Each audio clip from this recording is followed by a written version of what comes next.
Aujourd'hui on se retrouve pour une petite vidéo où je vais vous montrer ma collection de totems donc de chez Gallmeister. Dans la maison d'édition Gallmeister en fait ils ont une collection où c'est présenté sous format poche comme ça et où les designs sont tous faits de la même manière devant et je la trouve juste incroyable. Et j'ai eu un coup de cœur en fait pour cette maison d'édition et surtout pour cette collection avec le livre coup de cœur que vous pourrez retrouver dans une des vidéos qui est par là que j'ai fait pour cette année, Dans la forêt de Jean Egland. Et vous allez voir que je ne l'ai pas dans ma collection parce qu'il appartient à une amie et que je lui ai rendu. Mais je pense que je vais le racheter parce que... Enfin, je vais l'acheter parce que franchement il m'a vraiment plu et je le relirai bien un jour, donc il va revenir dans la collection. Donc j'en ai pas des tonnes, mais mine de rien ils sont quand même en moyenne à 10 €, 8-10 € le livre, donc j'en ai pas non plus à foison. Et il faut savoir que parmi tous ceux que j'ai, j'en ai lu aucun, voilà, parce que j'ai trop de livres et que j'ai pas eu le temps et pourtant j'ai absolument tous envie de les lire. Donc j'en ai 1, 2, 3, 4, 5, 6, 7, 8 et 9 avec Dans la forêt de Jean Egland. Je vous mets une photo juste ici, comme ça vous pouvez voir le design que j'ai déjà lu mais que je n'ai pas. Donc le premier que je peux vous montrer c'est Sauvage de Jamey Bradbury du coup et c'est le numéro 162, voilà, si ça en intéresse pour les numéros. Donc là on suit une jeune fille qui adore la nature et qui possède un secret, un don hors norme qui est hérité de sa mère et qui la relie en fait aux animaux. Et sa vie bascule le jour où elle rencontre un inconnu qui l'a attaqué dans la forêt. Et il y a un jeune homme un jour qui vient frapper à sa porte et là on dit qu'il y a un instinct sauvage qui s'éveille en elle. Donc franchement ce livre il me fait vraiment trop envie. C'est le prochain que je vais lire pour commencer ma collection, c'est certain. J'avais plus de batterie donc le cadre a bougé. J'étais partie pour vous montrer le deuxième. Donc le deuxième c'est de Trevignano ou Trevignano. Incident à 20 miles. Hop. Vous voyez du coup c'est ce design là, c'est trop beau. Donc là on est dans un village au cœur des montagnes et il y a la mine d'argent qui s'épuise, donc le peuple est un petit peu dans la galère. Et il y a un jeune étranger qui est décidé à se faire une place parmi eux, donc les habitants pardon, sont un peu sceptiques sur son arrivée. Et il est aussi dit qu'il va y avoir une terrible tempête, donc que ça va coûter cher aux habitants qui seront donc pris au piège de cette ville. Donc je pense que c'est un peu un roman d'horreur, mais pas trop, surtout de suspense et de pression. Je sais pas comment ça s'appelle les romans comme ça, mais où t'es dans la pression tout le temps. Donc ça c'est tellement un type de livre que j'ai jamais lu, donc ça va être une grande opportunité pour moi de pouvoir tester ce genre de livre sous cette collection. Le troisième c'est L'heure de plomb de Bruce Holbert. Pareil, je la trouve magnifique, la couverture c'est incroyable. Là on est en hiver 1918, il y a une terrible tempête dans le nord-ouest américain et il y a deux jumeaux enfants qui sont pris dans la tempête et il y a un seul des deux jumeaux qui va réussir à survivre à ça, qui reprend vie le lendemain.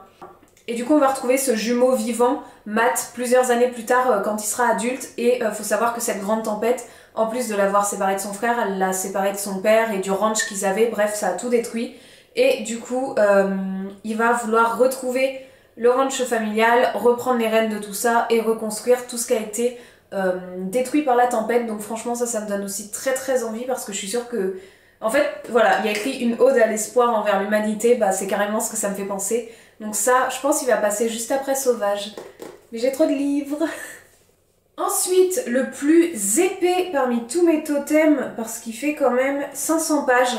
Toujours de Trevignano, donc le même qui a fait le deuxième que je vous ai montré, c'est Shibumi. La couverture est incroyable, je vais le dire à chacune, mais c'est ouf hein.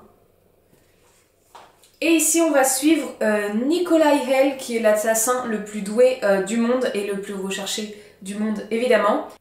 Il est traqué du coup par une organisation internationale, il est réfugié pardon, au Pays Basque dans notre France.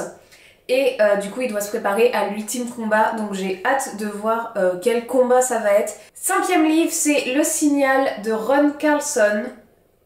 Donc là on suit un couple dont le mari, l'homme, est enlisé dans les dettes, dans l'alcool et dans des petits trafics qui sont pas légales. Et ils vont en randonnée du coup tous les deux parce que lui veut dire à sa femme qu'elle parte voir ailleurs, que c'est leur dernière randonnée ensemble et qu'elle a le voir quelqu'un d'autre parce que lui il pourra rien lui apporter étant donné tout le bazar qu'il fait. Mais en même temps cette randonnée elle va lui permettre à lui d'accomplir un dernier de ses trafics, donc on ne sait pas lequel, un intermédiaire douteux afin de sauver son ranch de la faillite. Donc on va suivre ces deux personnages au milieu des montagnes guidés par un faible signal GPS et qui doivent retrouver une mystérieuse balise égarée. Donc ça a l'air d'être un roman d'aventure, d'expédition, tout ça. Donc c'est marrant hein, parce que aucun ne se ressemble parmi tous ceux que je vous ai montrés, c'est des styles très différents. Et ça aussi ça me tente beaucoup, c'est des choses que j'ai jamais essayées donc au top. Sixième, À chacun sa mort de Ross MacDonald. Donc c'est un roman policier je pense, c'est une jeune fille qui est disparue à Noël et du coup elle va être recherchée parmi différents quartiers etc. Elle a été vue pour la dernière fois en compagnie d'un malfrat notoire, donc qu'est-ce qu'il se passe? Je pense que c'est un policier, il y a écrit du grand art noir, donc on verra bien ce qu'il en advient de cette petite dame. Avant-dernier, c'est Noyade en eau douce de Ross MacDonald, hop. Donc c'est le même auteur que le précédent, mais vous avez dû retenir parce que je l'ai dit il y a 10 secondes. Donc cet auteur, j'imagine, c'est des policiers parce que c'est un peu dans le même style. Ici, c'est quelqu'un qui est engagé pour enquêter sur une lettre anonyme qui accuse sa cliente d'adultère. Et du coup, c'est un détective privé qui va mener l'enquête et qui va se faufiler dans une fête. Mais la soirée, elle est interrompue par la découverte du corps de la belle-mère de Maud flottant dans la piscine. Donc c'est une double enquête que va mener ce détective. Et le dernier, c'est Indian Creek de Pete From. Celui-là, pareil. Oh, la carte est tombée. Je trouve la couverture incroyable. Celui-là est sauvage. C'est vraiment deux couvertures et dans la forêt aussi que je trouve vraiment les plus belles, quoi. C'est fou. Donc là, on va suivre Pete From. Donc en fait, on va suivre l'auteur qui est au cœur de la forêt et qui va devoir survivre un peu, enfin en tout cas apprendre à y vivre. Et il y a écrit que c'est un très beau roman d'initiation, c'est réaliste, c'est drôle et c'est vrai. Donc en fait on va le voir suivre sa vie dans les espaces sauvages, dans les montagnes, tout ça. Donc ça me fait un peu penser à dans la forêt de Jean Egland où elles doivent survivre après l'épidémie toutes les deux avec ce qu'elles ont dans la forêt, dans le jardin, etc. Et j'ai vraiment adoré. Donc je mise vraiment beaucoup sur ce livre, j'espère ne pas être déçue et ne pas trop en demander.